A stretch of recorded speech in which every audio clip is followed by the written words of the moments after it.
Hey everybody, Frank C here, Frank Coble. We got an awesome episode for you today.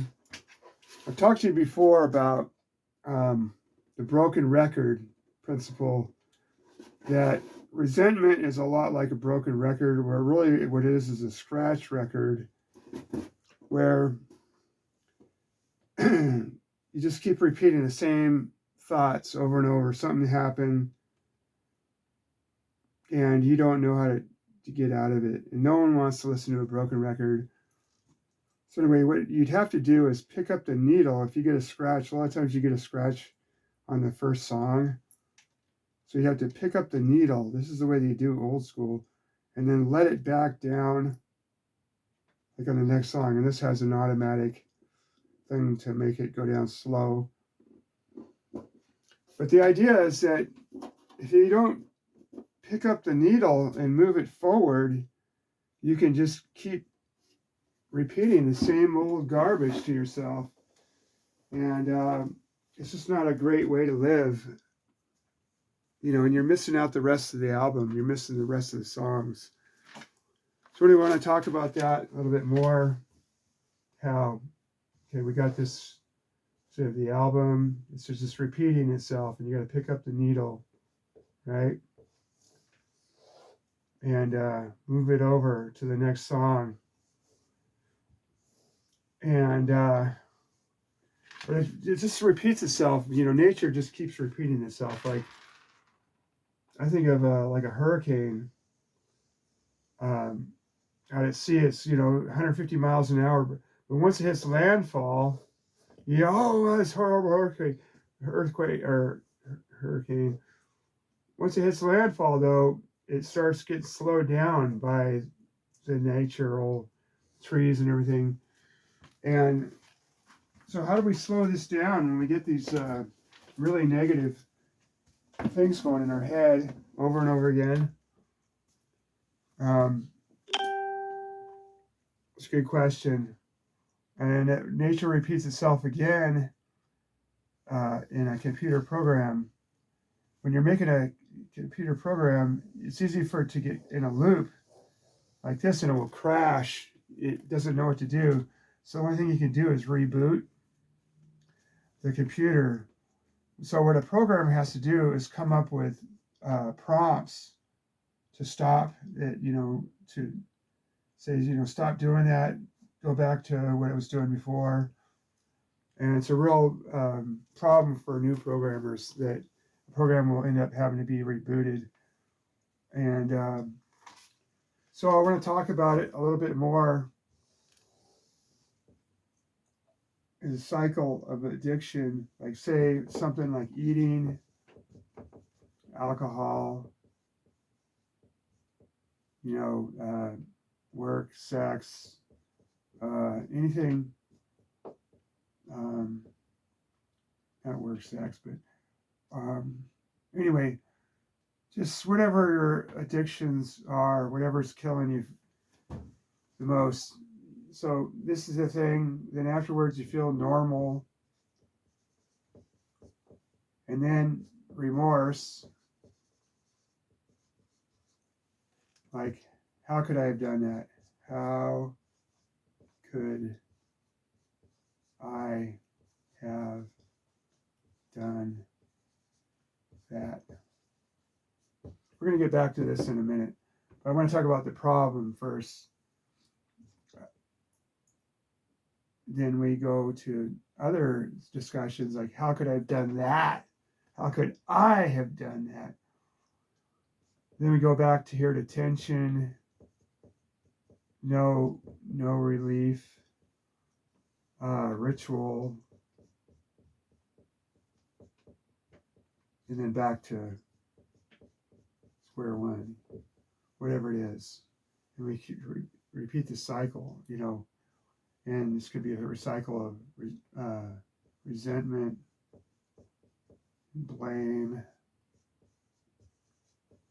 etc. So how do we get out of this problem? It's kind of like, just a loop pattern. And like in the 12 steps, they have a thing where you admit admit, sorry, problem. I'm powerless over blank. Then step 2 is we came to believe the power greater than ourselves could restore us to sanity, where you just see that there's other options.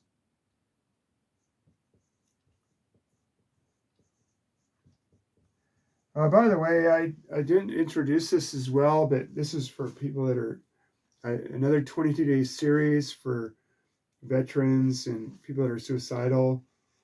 And this one actually is going out to the Myers, parents of Katie Myers. And I'm just really sorry, man. I just was really moved by watching their story and just how horrible that is for the parents. I mean, and I've heard the saying that, suicide doesn't end the pain. It only passes it on to the people that were left behind. And it's really true that poor parents, I mean, oh my, if you can find that video, they deleted a lot of it. I think the parents must have requested it, but I don't know what happened. But anyway, so this one goes out to the parents of Katie Meyer. So we have other options. And then here we find a higher, step 3 is we take a higher power. We admit, and we turn our will and our lives over to the care of God as we understand. Sorry.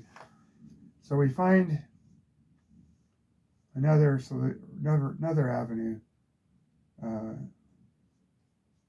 Higher power. For myself, it's my faith in Jesus Christ, and I'm gonna have to do a whole series just on that. But for now, let's just take about this, and then we do from the 12-step perspective that we do an inventory of people that have harmed us or just people that have caused us trouble. So, an inventory.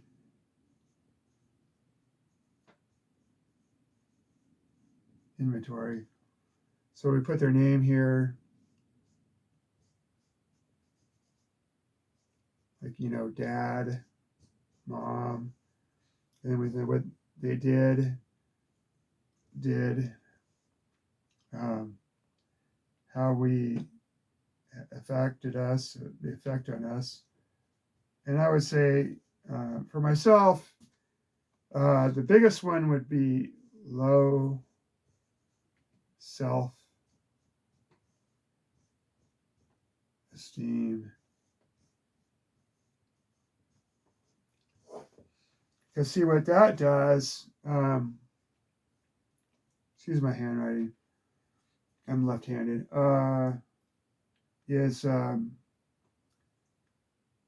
my part,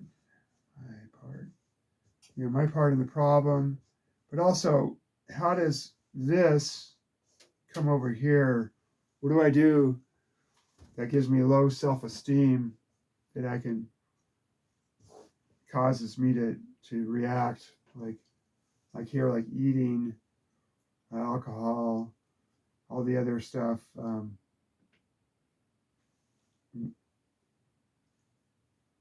But my part is, and then we could also have another column. What was God's ideal for that relationship? So we can go around here and we could, in this program, see, because your brain is like a computer program and it's a language. You teach your brain a language. I love words because they have all these things like Cobalt language and this and that and the Excel language, programming language. Your brain can only do what you program it to do. Like the one I think is the biggest is just forgiveness. And there's a line like in the A Big Book, it says, if you can't forgive, That's the path of psychopath, or whatever you call it, being a psychopath. So you have to be able to forgive. If you can't, you're doomed to be a psychopath. Um, and then forgive others, and then go back here.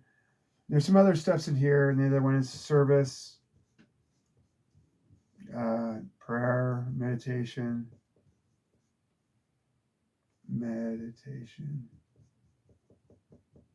and just carrying the message to others. Um, but it's kind of a lot of information here, and I want to be able to give people a lot of substance with my work, and hope you guys like it, subscribe to this, and just say a prayer for the parent. They've had a lot of, I guess at Stanford, 4 suicides in 13 months. This COVID thing has been really tough on kids, and it's really good for parents to talk to their kids. A lot of kids will have like smiling depression, or they'll have other, they just want to be perfect. Anyway, I'm gonna have to just cut this video off. It's been enough for this video, but look forward to the series. We're gonna do a whole new series. I looked up, if you had a problem with suicide, to call the suicide prevention hotline. You can look up with that number. I don't have it right in front of me right now. But also, if that's been something you struggled with, I looked on their website, and it's usually the people that have recovered from suicide or suicidal ideation, just the idea of it, that make the best counselors. A lot of it comes down to, the problem's going to pass, but, it's a really not a practical solution, and it leaves a lot of pain for the people that get left behind.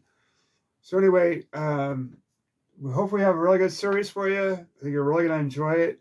So like and subscribe, and if I get enough subscribers, I could do this full time. Anyway, thanks. Hope you guys have a great rest of your day.